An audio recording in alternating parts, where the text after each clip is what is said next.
ಯಾರ ಜ್ಞಾನ ಶಕ್ತಿ ಕೋಟಿ ಸೂರ್ಯರನ್ನು ಮೀರಿದೆ ಮತ್ತು ಯಾರ ದಿವ್ಯ ಧ್ವನಿಯು ಲೋಕಹಿತವ ಮಾಡಿದೆ. ಮೂರು ಲೋಕದಲ್ಲೇ ಯಾರ ಕೀರ್ತಿ ವ್ಯಾಪ್ತವಾಗಿದೆ, ಅಂತಹ ದೇವದೇವರಲ್ಲಿ ನನ್ನ ತಲೆಯು ಬಾಗಿದೆ. ಅಂತಹ ದೇವದೇವರಲ್ಲಿ ನನ್ನ ತಲೆಯು ಬಾಗಿದೆ. ಅಂತಹ ದೇವದೇವರಲ್ಲಿ ನನ್ನ ತಲೆಯು ಬಾಗಿದೆ. ಮಕ್ಕಳೇ ಮಾತಾಡಬೇಡಿ, ನೋಡಿ ಮೈಕ್ ಆಫ್ ಮಾಡ್ಕೊಳ್ಳಿ ಅಗತ್ಯವಿಲ್ಲದವರು. ಓಕೆನಾ? ಚಿತ್ರ ಭರತೇಶ್ ಕುನ್ಸಾಳೆ ಅವರು ಮೈಕ್ ಆಫ್ ಮಾಡ್ಕೊಳ್ಳಿ. ಓಕೆನಾ? ಪ್ರೀತಿಯ ಮಕ್ಕಳೇ, ನಿರಂಜನಲಾರಿ ಮಾಧ್ಯಮದ ಮೂಲಕ ನಡೆಯುತ್ತಿರುವಂತಹ ಬೇಸಿಗೆ ಧಾರ್ಮಿಕ ಶಿಬಿರ ಇಂದು 6ನೇ ದಿನ. ಇದು 3ನೇ ವರ್ಷದ ಸಂಚಿಕೆಯಾಗಿದೆ. ಇಂದು 7ನೇ ದಿನದ ಈ ಶಿಬಿರದಲ್ಲಿ ತಮ್ಮೆಲ್ಲರನ್ನು ಆತ್ಮೀಯವಾಗಿ ಸ್ವಾಗತಿಸುತ್ತಾ, ಇದೀಗ ಕಾರ್ಯಕ್ರಮದ ಮೊದಲಿಗೆ ಪ್ರಾರ್ಥನೆಯನ್ನು ಹಾಡಲಿದ್ದಾರೆ ನಿಶ್ಚಿತ್ ಇಂದ್ರ ಪಾಣೆಮಂಗಳೂರು. ಎಲ್ಲರಿಗೂ ಜೈ ಜಿನೇಂದ್ರ. ದೃಷ್ಟಂ ಜಿನೇಂದ್ರ ಭವನಂ ಭವತಾಪಹಾರಿ ಭವ್ಯಾತ್ಮನಾಂ ವಿಭವ ಸಂಭವ ಭೂರಿ ಹೇತು ದುಗ್ಧಾಬ್ಧಿಪೇನ ಧವಲೋಜ್ವಲಕೂಟಕೋಟಿ ನದ್ಧ್ವಜ ಪ್ರಕರ ರಾಜ ವಿರಾಜಮಾನಂ. दृष्टं जिनेन्द्र भवनं भुवनैकलक्ष्मी धामार्दिवर्धितमहामुनिसेव्यमानम् विद्याधरामरवधूजनमुक्तदिव्या पुष्पाञ्जलि प्रकरशोभितभूमिभागम्.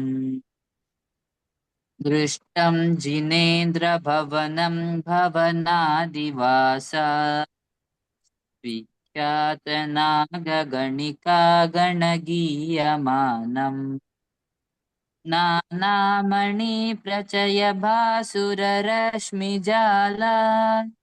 व्यालीढ निर्मल विशाल गवाक्षजालम्. दृष्टं जिनेन्द्र भवनं सुरसिद्धयक्ष गन्धर्व किन्नरकरार्पित वेणुवीणा सङ्गीतमेश्रित नमस्कृत धीरनादै रापूरिताम्बरतलोरुदिगन्तरालम्. दृष्टं जिनेन्द्र भवनं विलसद्विलोला मालाकुलालितलितालकभिभ्रमाणम् माधुर्यवाद्यलय नृत्यविलासिनीनां लीलाचलद्वलयं नूपुरनादरम्यम्. दृष्टं जिनेन्द्र भवनं मणिरत्नहेमा तारोज्ज्वलैकलशचामरदर्पणादै तन्मङ्गलै सततमष्कशताप्रभेद्यै विभ्राजितं विमलमौक्तिकधामशोभम्. दृष्टं जिनेन्द्र भवनं वरदेवदारु कर्पूरचन्दनतरुष्कसुगन्धिधूपै मेघायमान गगने पवनाभिघाता चञ्चलद्विमलकेतनतुङ्गशालम्.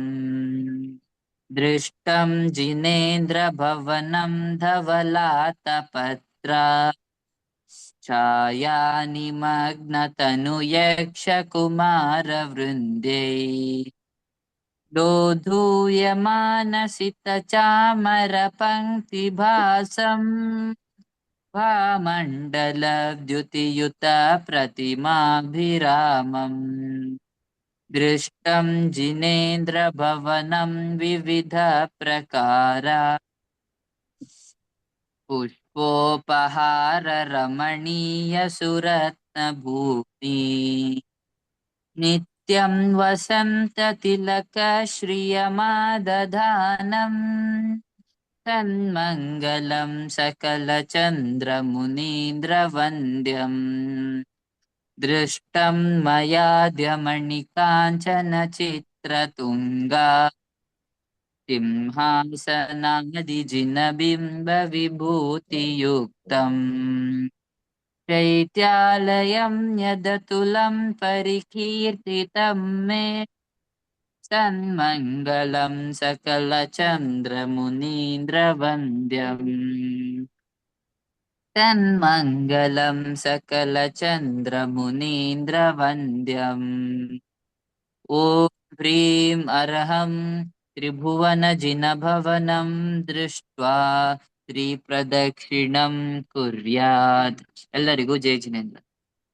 ಓಕೆ, ಉತ್ತಮವಾದ ಪ್ರಾರ್ಥನೆ ಮೂಲಕ ನಮ್ಮ ಕಾರ್ಯಕ್ರಮವನ್ನು ಶುಭಾರಂಭ ಮಾಡಿದಂತಹ ನಿಶ್ಚಿತೇಂದ್ರ ಪಾಣೆಮಂಗಳೂರು ಅವರಿಗೆ ಧನ್ಯವಾದಗಳನ್ನು ಅರ್ಪಿಸುತ್ತಿದ್ದೇನೆ. ಬಂಧುಗಳೇ,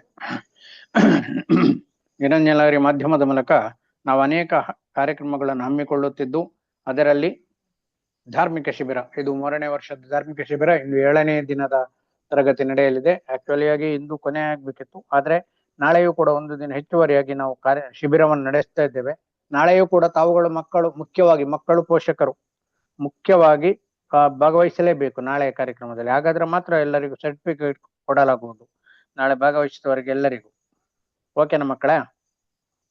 ಇಂದಿನ ಈ ಕಾರ್ಯಕ್ರಮದಲ್ಲಿ ನಮ್ಮ ಶಿಬಿರದ ಅಧ್ಯಾಪಕರಾಗಿ ಆಗಮಿಸಿರುವಂತಹ ಪದ್ಮಶ್ರೀ ಚಂದ್ರಪ್ರಕಾಶ್ ಬೆಂಗಳೂರು ಧಾರ್ಮಿಕ ವಿದ್ವಾಂಸರು, ಇವರಿಗೆ ಹಾರ್ದಿಕ ಸ್ವಾಗತವನ್ನು ಬಯಸುತ್ತೇನೆ. ಹಾಗೆಯೇ ನಮ್ಮ ಕಾರ್ಯಕ್ರಮದಲ್ಲಿ ಮತ್ತೋರ್ವರು ನಮ್ಮ ಅಧ್ಯಾಪಕಿಯಾದಂತಹ ಸುಮಾ ಪ್ರಸಾದ್ ಧಾರ್ಮಿಕ ವಿದ್ವಾಂಸರು, ಅವರಿಗೂ ಕೂಡ ಹಾರ್ದಿಕ ಶುಭಾಶಯಗಳನ್ನು ಸಲ್ಲಿಸುತ್ತಿದ್ದೇನೆ. ಬಂಧುಗಳೇ, ನಮ್ಮ ಇಂದಿನ ಈ ಕಾರ್ಯಕ್ರಮದಲ್ಲಿ ಮುಖ್ಯ ಅತಿಥಿಯಾಗಿ ಪಾಲ್ಗೊಳ್ಳಲಿರುವವರು ಶ್ರೀ ಮಿತ್ರಸೇನ್ ಜೈನ್, ಧಾರ್ಮಿಕ ಚಿಂತಕರು, ಒಳದಂಗಡಿ. ಇವರಿಗೂ ಕೂಡ ಹಾರ್ದಿಕ ಸ್ವಾಗತವನ್ನು ಬಯಸುತ್ತೇನೆ. ಹಾಗೆಯೇ ನಮ್ಮ ಈ ಶಿಬಿರದ ಮುಖ್ಯ ಆಕರ್ಷಣೆಯಾಗಿರುವ ಮಕ್ಕಳು, ನಿಮ್ಮೆಲ್ಲರನ್ನು ಪ್ರೀತಿಪೂರ್ವಕವಾಗಿ ಈ ಕಾರ್ಯಕ್ರಮಕ್ಕೆ ಹಾರ್ದಿಕವಾಗಿ ಸ್ವಾಗತಿಸುತ್ತಿದ್ದೇನೆ. ಹಾಗೆ ಮಕ್ಕಳ ಪೋಷಕರನ್ನು ಕೂಡ ಈ ಕಾರ್ಯಕ್ರಮಕ್ಕೆ ಹಾರ್ದಿಕವಾಗಿ ಸ್ವಾಗತಿಸುತ್ತಿದ್ದೇನೆ. ಹಾಗೆ ನಮ್ಮ ಕಾರ್ಯಕ್ರಮಕ್ಕೆ ಪ್ರತ್ಯಕ್ಷವಾಗಿ ಪರೋಕ್ಷವಾಗಿ ಸಹಕಾರ ನೀಡುತ್ತಿರುವ ಎಲ್ಲರಿಗೂ ಕೂಡ ಸ್ವಾಗತವನ್ನು ಬಯಸುತ್ತೇನೆ. ಬಂಧುಗಳೇ, ಇಂದು ನಮ್ಮ ಈ ಶಿಬಿರದಲ್ಲಿ ಪದ್ಮಶ್ರೀ ಚಂದ್ರಪ್ರಕಾಶ್ ಮೇಡಮ್ ಅವರು ತರಗತಿ ನಡೆಸಿಕೊಡ್ಬೇಕೆಂದು ತಮ್ಮಲ್ಲಿ ವಿನಯಪೂರ್ವಕವಾಗಿ ಕೇಳಿಕೊಡುತ್ತಿದ್ದೇನೆ. ಜೈ ಜಿನೇಂದ್ರ ಮೇಡಮ್. ಜೈ ಜಿನೇಂದ್ರ. ಎಲ್ರಿಗೂ ಜೈ ಜಿನೇಂದ್ರ. ಜೈ ಜಿನೇಂದ್ರ ಜೈ ಜಿನೇಂದ್ರ. ಜೈ ಜಿನೇಂದ್ರ. ಜೈ ಜಿನೇಂದ್ರಪ್ಪ. ಜೈ ಜಿನೇಂದ್ರ. ನಮೋಕಾರ ಮಂತ್ರ ಹೇಳೋಣ. ನಮೋ ಅರಿಹಂತಾಣಂ ನಮೋ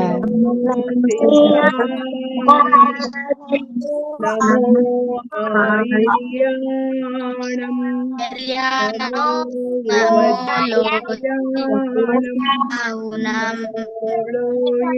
ಸೌವಸಾಹೂಣಂ.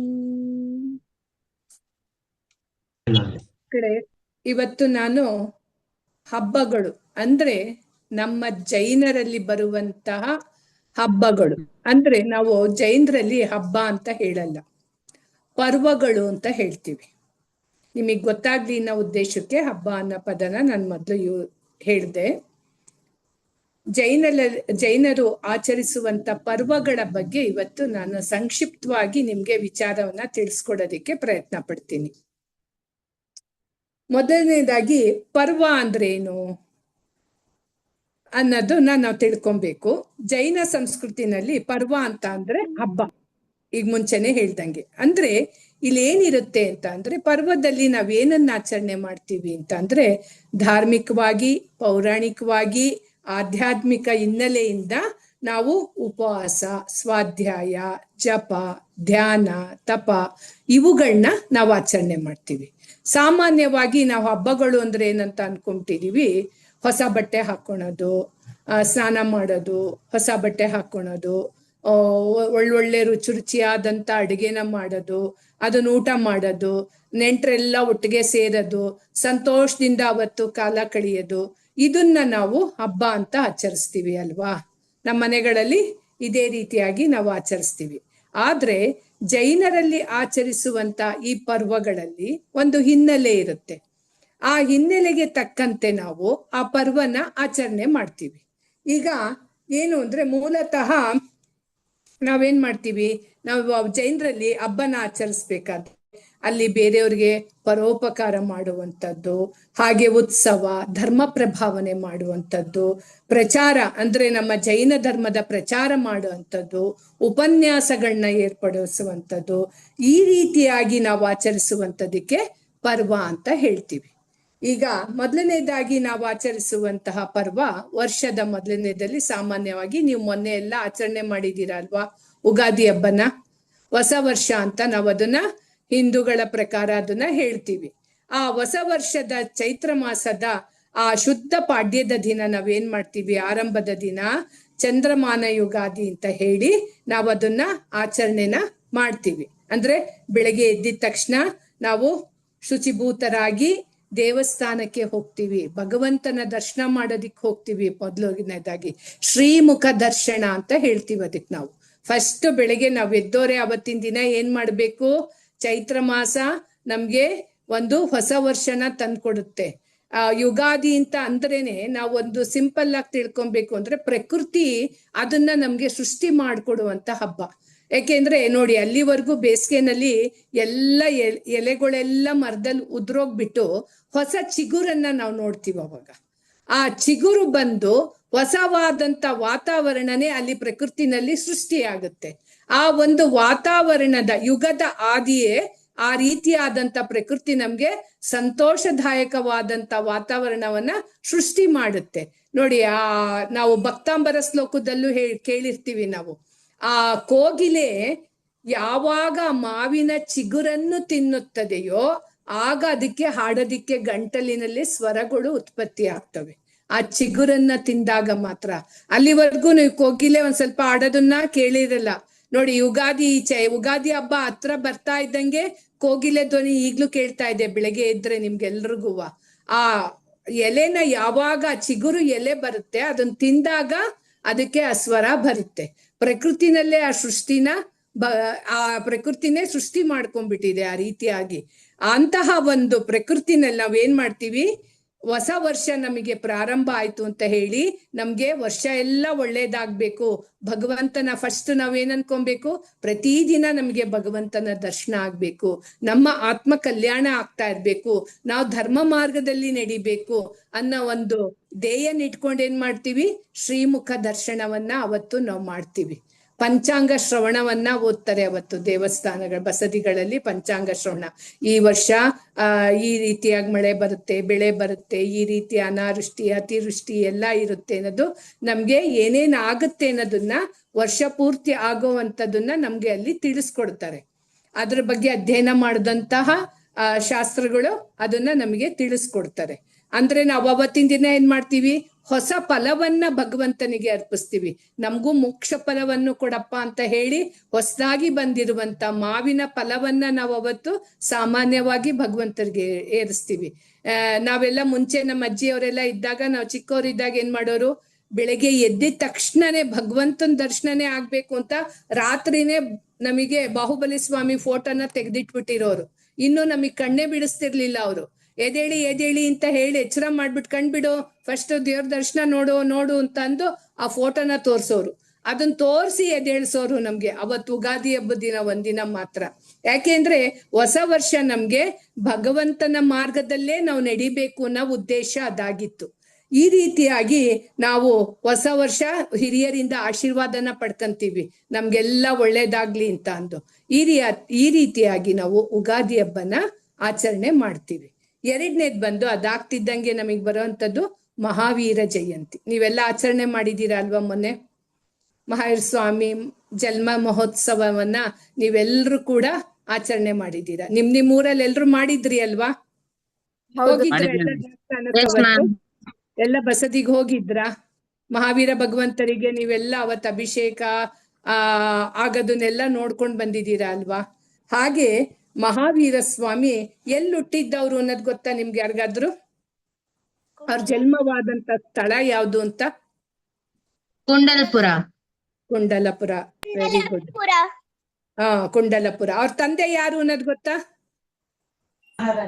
ಸಿದ್ಧಾರ್ಥ ಮಹಾರಾಜ. ತಾಯಿ ಗುಡ್. ಅವರು good good, very good, correct. ತ್ರಿಶಲಾದೇವಿಗೆ ಅವರು ಪುತ್ರರಾಗಿ ಅವತ್ತು ಜನ್ಮವನ್ನ ಪಡೀತಾರೆ. ಅವರು ಹುಟ್ಟಿದ ಒಂದು ದಿನವನ್ನ ನಾವೇನ್ ಮಾಡ್ತೀವಿ? ಮಹಾವೀರ ಜನ್ಮ ಮಹೋತ್ಸವ ಅಂತ ಆಚರಿಸ್ತೀವಿ. ಜಯಂತಿ ಅಂತ ಆಚರಿಸಲ್ಲ ನಾವು, ಗೊತ್ತಾಯ್ತಾ? ಜನ್ಮ ಮಹೋತ್ಸವ, ಅವ್ರು ಹುಟ್ಟಿದ್ದನ್ನ ನಾವು ಮಹೋತ್ಸವವಾಗಿ ಅವತ್ತು ನಾವು ಅದನ್ನ ಆಚರಿಸ್ತೀವಿ. ಅವತ್ತೇನೇನ್ ಮಾಡ್ತೀವಿ ಅನ್ನೋದು ಯಾರಾದ್ರೂ ಹೇಳ್ತೀರಾ? ನಿಮ್ಮ ಊರಲ್ಲಿ ಯಾರಾದ್ರೂ ಒಬ್ರು ಹೇಳಿ, ಏನ್ ಮಾಡ್ತೀರಾ ಅವತ್ತು ಅಂತ? ಮ್ಯಾಮ್, ಮೆರವಣಿಗೆ ಹೋಗ್ತೀವಿ. Excuse me ma'am. ಬೆಳಗ್ಗೆ ಅಭಿಷೇಕ, ಮೆರವಣಿಗೆ, ಪಂಚಾಮೃತ ಅಭಿಷೇಕ, ಅಭಿಷೇಕ ಮಾಡ್ತೇವಿ. ಮೆರವಣಿಗೆ ಮೆರವಣಿಗೆ ಹೋಗ್ತೇವಿ.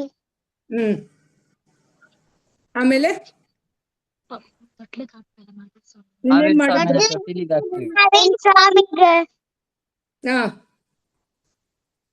ಆಮೇಲೆ ನೋಡಿ, ಅವತ್ತು ಭಗವಂತರಿಗೆ ಮೊದಲು ಅಭಿಷೇಕವನ್ನ ಮಾಡ್ತಾರೆ. ಅವ್ರ ಜನ್ಮ ತಾಳಿದ್ದ ಒಂದು ಪ್ರತೀಕವಾಗಿ ದೇವಸ್ಥಾನಗಳಲ್ಲಿ, ಬಸದಿಗಳಲ್ಲಿ ಏನ್ ಮಾಡ್ತಾರೆ? ಅವರಿಗೆ ತೊಟ್ಲುಗ್ ಹಾಕಿ ನಾಮಕರಣ ವಿಧಿವಿಧಾನಗಳನ್ನು ಕೂಡ, ಧಾರ್ಮಿಕ ವಿಧಿವಿಧಾನಗಳನ್ನು ಕೂಡ ಅವತ್ತು ಮಾಡ್ತಾರೆ. ಆಮೇಲೆ ಅವರಿಗೆ ಉತ್ಸವ, ಮೆರವಣಿಗೆಯನ್ನು ಕೂಡ ಆಚರಿಸ್ತಾರೆ. ಎಲ್ಲರೂ ಕೂಡ ಅವತ್ತು ಮೆರವಣಿಗೆಯನ್ನು ಕೂಡ ಆಚರಿಸ್ತಾರೆ. ಆಮೇಲೆ ಒಂದು ಉಪನ್ಯಾಸ ಕಾರ್ಯಕ್ರಮವನ್ನು ಕೂಡ ಇಟ್ಕೊಂಡಿರ್ತಾರೆ.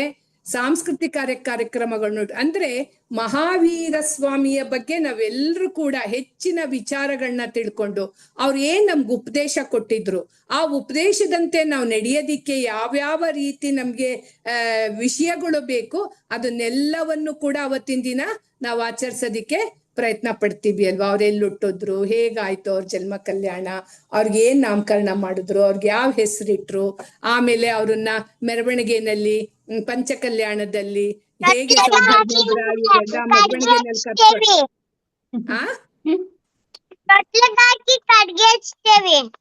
ಹೌದಾ, ಗುಡ್.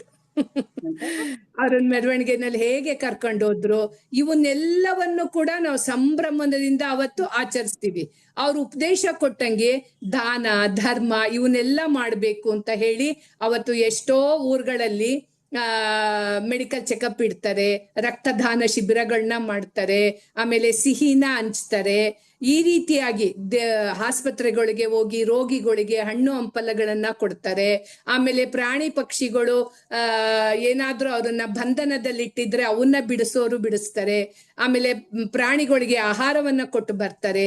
ಭಗವಂತ ಏನು ನಮ್ಗೆ ಉಪದೇಶ ಮಾಡಿದ್ದ, ಒಂದು ಸಮಾಜದಲ್ಲಿ ನೀವು ಇರ್ಬೇಕಾದ್ರೆ ಸತ್ಯವನ್ನ ನುಡಿರಿ, ಹಾಗೆ ದಾನ ಧರ್ಮವನ್ನ ಮಾಡಿ, ಪರೋಪಕಾರವನ್ನ ಮಾಡಿ, ಇವನ್ನೆಲ್ಲರೂ ಕೂಡ ನಾವು ಶ್ರಾವಕರಾದಂಥವ್ರು ಅವತ್ತು ಅದನ್ನ ಆಚರಣೆ ಮಾಡಿ ಅವ್ರು ಕೊಟ್ಟಂತ ಉಪದೇಶದಂತೆ ನಡೆಯೋದಕ್ಕೆ ನಾವು ಪ್ರಯತ್ನ ಪಡ್ತೀವಿ. ಇದು ಕೂಡ ನಾವು ಮಹಾವೀರ ಜನ್ಮ ಮಹೋತ್ಸವದಲ್ಲಿ ಆಚರಿಸುವಂತ ವಿಚಾರಗಳೇ ಆಗಿದೆ. ಇನ್ನು ಇದನ್ನ ನಾನು ಸಂಕ್ಷಿಪ್ತವಾಗಿ ಹೇಳ್ತಾ ಹೋಗ್ತೀನಿ. ನೆಕ್ಸ್ಟ್ ಅಕ್ಷಯ ತದಿಗೆ. ಅಕ್ಷಯ ತದಿಗೆ ಅನ್ನೋದನ್ನ ಯಾರಾದ್ರೂ ಕೇಳಿದೀರಾ? ಕೇಳಿದೀರಾ? ಏನ್ ಮಾಡ್ತೀರಾ ಅವತ್ತು? ಗುಡ್. ಇಕ್ಷು ರಸದಿಂದ ಸ್ವಾಮಿಗೆ ಅಭಿಷೇಕ ಮಾಡ್ತೀವಿ. ಯಾತಕ್ ಮಾಡ್ತೀವಿ ಇಕ್ಷು ರಸದಿಂದ ಅವ್ರಿಗೆ ಅಭಿಷೇಕನ? ಸ್ಟೋರಿ ಇದೆ.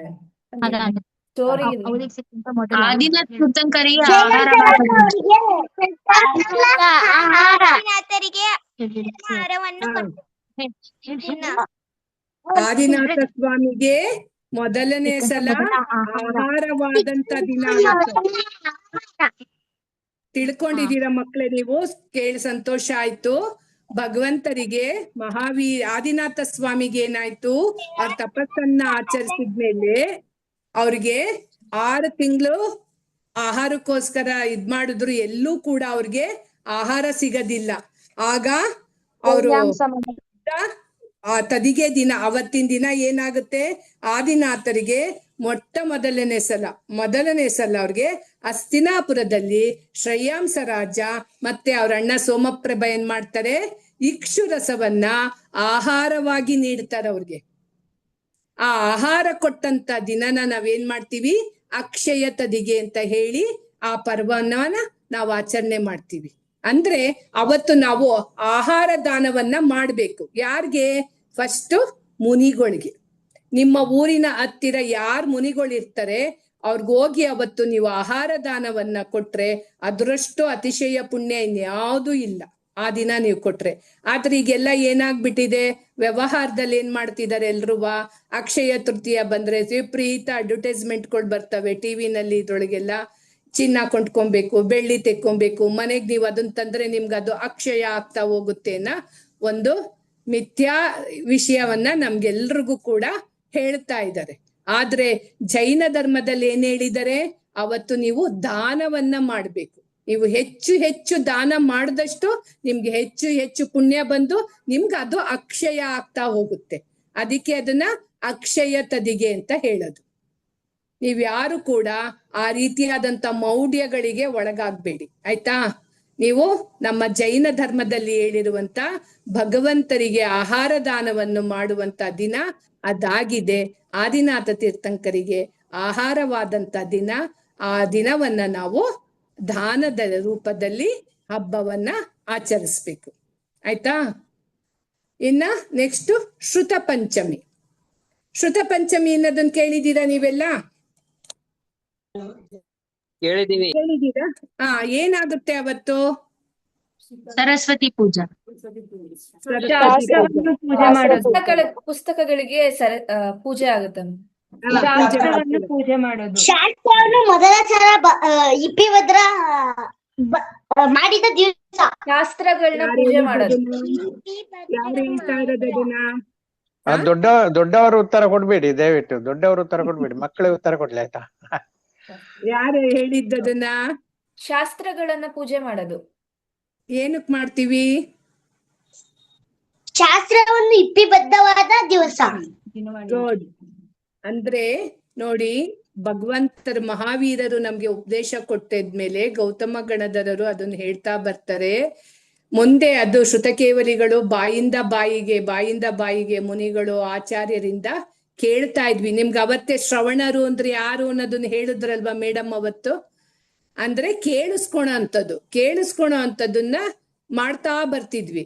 ಅದು ಯಾವುದೇ ಗ್ರಂಥಗಳು ಅವ್ರು ಉಪದೇಶ ಮಾಡಿದ್ದು ಲಿಪಿಬದ್ಧ ಇರ್ಲಿಲ್ಲ. ಲಿಪಿಬದ್ಧ ಅಂತ ಅಂದ್ರೆ ಬರ್ದಿಟ್ಟಿರ್ಲಿಲ್ಲ, ಎಲ್ಲೂ ಅದನ್ನ ರೈಟಿಂಗ್ ನಲ್ಲಿ ಇರ್ಲಿಲ್ಲ ಅದು. ಇದು ಮುಂದೆ ಏನಾಗುತ್ತೆ, ಅವಾಗಿನ ಆಚಾರ್ಯರಿಗೆ ಅಷ್ಟು ಜ್ಞಾನ ಒಬ್ರು ಬಾಯಿಂದ ಕೇಳಿದ ತಕ್ಷಣ ಅವ್ರಿಗೆ ಅಷ್ಟೂನು ಕೂಡ ಅವ್ರ ಮನಸ್ಸಿಗೆ ಹೋಗ್ತಾ ಇತ್ತು. ಬುದ್ಧಿಶಕ್ತಿನಲ್ಲಿ ಅದನ್ನ ಗ್ರಹಣ ಮಾಡ್ತಾ ಇದ್ರು. ಯಾವೊಂದು ಅಕ್ಷರನ್ನು ಕೂಡ ಮರಿತಾ ಇರ್ಲಿಲ್ಲ. ಅದನ್ನ ಇನ್ನೊಬ್ರಿಗೆ ಅದೇ ರೀತಿಯಾಗಿ ಅವ್ರು ಇನ್ನೊಬ್ರಿಗೆ ಉಪದೇಶ ಮಾಡ್ತಿದ್ರು. ಅವ್ರು ಇನ್ನೊಬ್ರು ಕೇಳ್ದವ್ರು ಕೂಡ ಅದೇ ರೀತಿಯಾಗಿ ಅದನ್ನ ಅಷ್ಟು ಗ್ರಹಣ ಶಕ್ತಿ ಅವರಲ್ಲಿ ತುಂಬಿತ್ತು. ಆದ್ರೆ ಇದು ಬರ್ತಾ ಬರ್ತಾ ಬರ್ತಾ ಏನಾಯ್ತು, ಕಡಿಮೆ ಆಗ್ತಾ ಹೋಯ್ತು. ಮನುಷ್ಯ ಒಂದು ಯುಗ ಕಳೀತಿದ್ದಂಗೆ ಅದು ಕಡಿಮೆ ಆಗ್ತಾ ಬಂತು. ಯಾವಾಗ ಇದು ಕಡಿಮೆ ಆಗ್ತಾ ಬಂತು, ಹೇಳೋದು ಕೂಡ ಈಗ ಒಬ್ರು ಹೇಳಿದ್ದು ಇನ್ನೊಬ್ರಿಗೆ ಹೇಳ್ಬೇಕಾದ್ರೆ ಅದನ್ನ ಪೂರ್ತಿಯಾಗಿ ಗ್ರಹಣೆ ಮಾಡಿ ಹೇಳೋದಿಕ್ಕೆ ಆಗ್ತಾ ಇರ್ಲಿಲ್ಲ. ಅದನ್ನ ಧರಸೇನಾಚಾರ್ಯರು ಮನ್ಗಂಡ್ತಾರೆ. ಇನ್ನು ಮುಂದೆ ಇದು ಹೀಗೆ ಉಳಿಯಲ್ಲ, ಒಬ್ರು ಬಾಯಿಂದ ಒಬ್ರು ಬಾಯಿಗೆ, ಇದು ಇನ್ನ ಇಲ್ಲಿಗೆ ಮುಕ್ತಾಯ ಆಗಬಾರ್ದು. ಇದನ್ನ ನಾವು ಲಿಪಿಬದ್ಧ ಅಂದ್ರೆ ಬರ್ದಿಡ್ಬೇಕು. ಇನ್ಮೇಲೆ ಈ ಗ್ರಂಥಗಳು ಏನು ಭಗವಂತರು ಉಪದೇಶ ಕೊಟ್ಟಿದ್ದಾರೆ ಅದನ್ನ ನಾವು ಬರ್ದಿಡ್ಬೇಕು ಅಂತ ಯೋಚನೆ ಮಾಡಿ, ಆದ್ರೆ ಇದನ್ನ ಬರೆಯೋದಿಕ್ಕೆ ಒಳ್ಳೆ ಆಚಾರ್ಯರು ಮತ್ತೆ ನಮಗ್ ಸಿಗಬೇಕಲ್ವಾ? ಅದಕ್ಕೆ ಅವರು ಒಳ್ಳೆ ಶಿಷ್ಯಂದ್ರನ್ನ ಹುಡುಕ್ತಾರೆ. ಆ ಶಿಷ್ಯಂದ್ರನ್ನ ಹುಡುಕ್ದಾಗ ಅವ್ರಿಗೆ ಯಾರು ಸಿಗ್ತಾರೆ ಅಂದ್ರೆ ಧರಸೇನಾಚಾರ್ಯರಿಗೆ ಪುಷ್ಪದಂತ ಭೂತಬಲಿಯನ್ನ ಇಬ್ಬರು ಶಿಷ್ಯರನ್ನ ಅವರು ಅನ್ವೇಷಣೆ ಮಾಡಿ ಅವ್ರನ್ನ ಸೆಲೆಕ್ಟ್ ಮಾಡ್ಕೊಂತಾರೆ. ಆದ್ರೂ ಅವ್ರನ್ನ ಪರೀಕ್ಷೆಗೆ ಒಳಪರೀಕ್ಷಿಸ್ತಾರೆ. ಇವರು ವಿದ್ವಾಂಸರಿದ್ದಾರ, ಇವರು ಪೂರ್ತಿ ಗ್ರಹಣೆ ಮಾಡ್ತಾರ, ಇವ್ರು ಇದನ್ನ ಬರೆಯೋದಿಕ್ಕೆ ಯೋಗ್ಯರಾಗಿದ್ದಾರ ಅನ್ನೋದಿಕ್ಕೆ ಅವ್ರಿಗೆ 2 ಮಂತ್ರಗಳನ್ನ ಕೊಡ್ತಾರೆ. ಕೊಟ್ಟಾಗ ಅದ್ರೊಳಗೆ ಒಂದು ನ್ಯೂನತೆಯನ್ನ ಮಾಡಿರ್ತಾರೆ. ಆದ್ರೆ ಅದನ್ನ ಶಿಷ್ಯಂದ್ರು ಆ ಮಂತ್ರನ್ನ ನೋಡಿದಾಗ ಅವ್ರು ಹೇಳ್ತಾರೆ, ಅದ್ರೊಳಗೊಬ್ರು ದೇವತೆಗಳಿಬ್ರು ಪ್ರತ್ಯಕ್ಷ ಆದಾಗ ನ್ಯೂನತೆಯಿಂದಿರ್ತಾರೆ. ಅದನ್ನ ಸರಿ ಮಾಡಿ ಮತ್ತೆ ಅವರು ತಮ್ಮ ಗುರುಗಳಿಗೆ ತೆಕ್ಕೊಂಡೋಗಿ ತೋರಿಸಿದಾಗ ಅವ್ರಿಗೆ ಗೊತ್ತಾಗುತ್ತೆ ಇವ್ರ ಶಿಷ್ಯಂದ್ರು ಪೂರ್ತಿ ಪರಿಪೂರ್ಣತೆಯಿಂದ ವಿದ್ವಾಂಸರಿದ್ದಾರೆ, ಎಲ್ಲವನ್ನು ತಿಳಿಯುತ್ತಾರೆ ಅಂತ ತಿಳಿದು ಅವ್ರಿಗೆ ಇದನ್ನ ಉಪದೇಶ ಮಾಡಿ ಅವ್ರ ಕೈನಲ್ಲಿ ಇವನ್ನ ಬರೆಸ್ತಾರೆ. ಭೂತಬಲಿ ಹಾಗೂ ಪುಷ್ಪದಂತರ ಕೈನಲ್ಲಿ ಲಿಪಿಬದ್ಧಗೊಳಿಸಿ ಅದು ಪೂರ್ಣವಾಗಿ ಆದಂತ ದಿನನೇ ಶ್ರುತ ಪಂಚಮಿ. ಯಾವತ್ತು ಅದು ಮುಗಿದಾಗ ಅದನ್ನ ಅವರು ಪೂಜೆ ಮಾಡ್ತಾರೆ. ಆ ಪೂಜೆ ನಮ್ಮ ಜೈನ ಶಾಸ್ತ್ರ ಆಗಮ ಗ್ರಂಥಗಳು ಪರಿಪೂರ್ಣವಾದಂತ ದಿನವನ್ನ ನಾವು ಶ್ರುತ ಪಂಚಮಿ ಅಂತ ಹೇಳಿ ಅದನ್ನ ಪರ್ವವಾಗಿ ನಾವು ಆಚರಿಸ್ತೀವಿ. ಇದನ್ನ ನೆನ್ಪಲ್ಲಿ ಇಟ್ಕೊಳ್ಳಿ ಮಕ್ಕಳೇ. ಆಗ ಇದನ್ನ ಅವತ್ತು ನಾವು ಶ್ರುತಕ್ಕೆ ಪೂಜೆ ಮಾಡಿ ಅದ್ರೊಳಗಿರುವಂತ ಜ್ಞಾನವನ್ನ ಅಲ್ಪನಾದ್ರೂ ನಮಗ್ ಕೊಡಪ್ಪ, ನನ್ನ ಆತ್ಮನನ್ನು ಕೂಡ ಪರಿಶುದ್ಧನಾಗಿ ಮಾಡು ಅಂತ ಕೇಳ್ಕೊಳೋ ಅಂತ ದಿನನೇ ಶ್ರುತ ಪಂಚಮಿ. ಆಯ್ತಾ? ಗೊತ್ತಾಯ್ತಾ? ಶ್ರುತ ಪಂಚಮಿ ಹಬ್ಬನ ನಾವ್ ಯಾತಕ್ಕೆ ಆಚರಿಸ್ತೀವಿ ಅಂತ ಅಂದು, ಇದು ಜೈನರಲ್ಲಿ ಬರುವಂತ ವಿಶೇಷವಾದಂತ ಒಂದು ಪರ್ವ ಆಗಿದೆ. ಬೇರೆ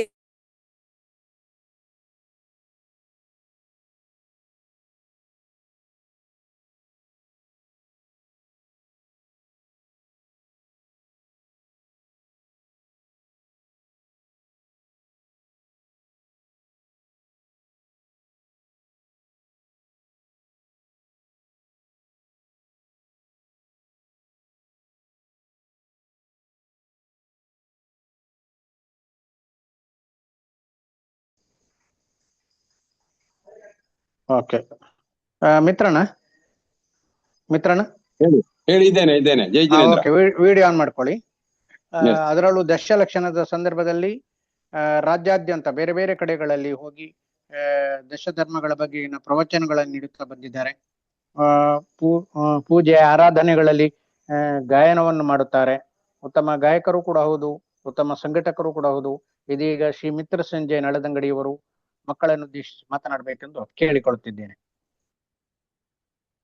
ಸರ್ವಮಂಗಲ ಮಾಂಗಲ್ಯಂ ಸರ್ವ ಕಲ್ಯಾಣಕಾರಕಂ ಪ್ರಧಾನಂ ಸರ್ವಧರ್ಮಾಣಾಂ ಜೈನಂ ಜಯತು ಶಾಸನಂ.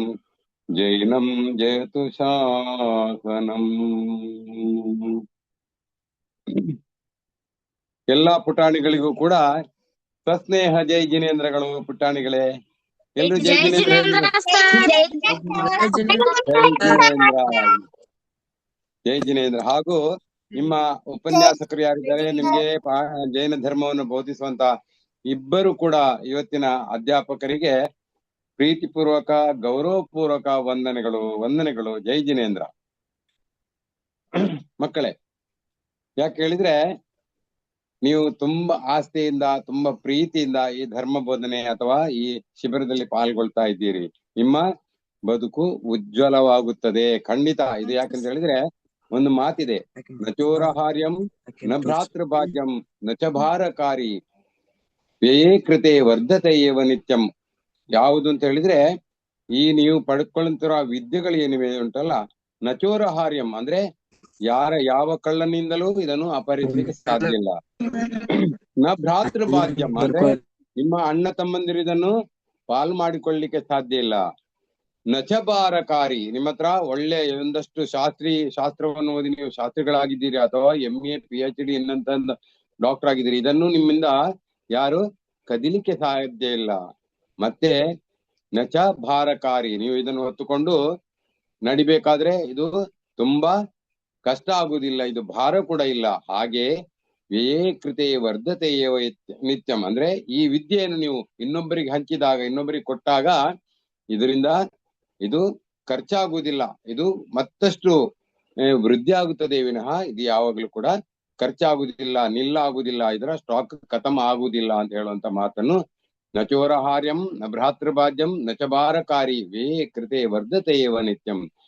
ಎಷ್ಟನ್ನು ಈ ವಿದ್ಯೆಯನ್ನು ಯಾರಲ್ಲಿ ಕೂಡ ನೀವು ಹಂಚಿಕೊಳ್ಳುತ್ತೀರಾ ಅಷ್ಟು ಇದು ಅಭಿವೃದ್ಧಿ ಸಾಗುತ್ತದೆ. ಹಾಗಾಗಿ ಈ ಶಿಬಿರದಲ್ಲಿ ಪಾಲ್ಗೊಳ್ಳುತ್ತಿರೋ ನೀವೆಲ್ಲರೂ ಕೂಡ ತುಂಬಾ ಭಾಗ್ಯಶಾಲಿಗಳು, ಪುಣ್ಯಾತ್ಮರು ಅಂತ ಹೇಳಲಿಕ್ಕೆ ತುಂಬಾ ಸಂತೋಷ ಆಗ್ತಾ ಇದೆ. ಮಕ್ಕಳೇ, ನಾನು ಇಲ್ಲಿ ಏನು ಅಂತ ಹೇಳಲಿಕ್ಕೆ ಅಂತ ಹೇಳಿದ್ರೆ, ನಾವು ನಮ್ಮ ತಂದೆ ತಾಯಿಗಳನ್ನು ಎಷ್ಟು ಪ್ರೀತಿಯಿಂದ ನೋಡ್ಕೊಳ್ಬೇಕು. ಯಾಕೆ ಅಂತ ಹೇಳಿದ್ರೆ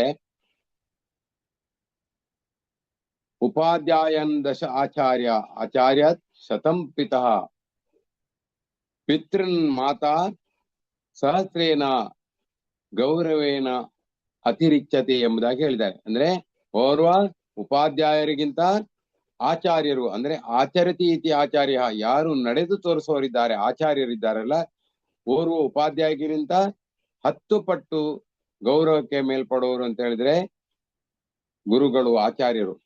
ಆಚಾರ್ಯಾತ್ ಶತಂಪಿತ ಅಂದ್ರೆ ಆಚಾರ್ಯರಿಗಿಂತಲೂ 100 ಪಟ್ಟು ಗೌರವಕ್ಕೆ ಅರ್ಹರು ಯಾರು ಅಂತ ಹೇಳಿದ್ರೆ ನಮಗೆ ಜನ್ಮ ಕೊಟ್ಟಂತಹ ತಂದೆ.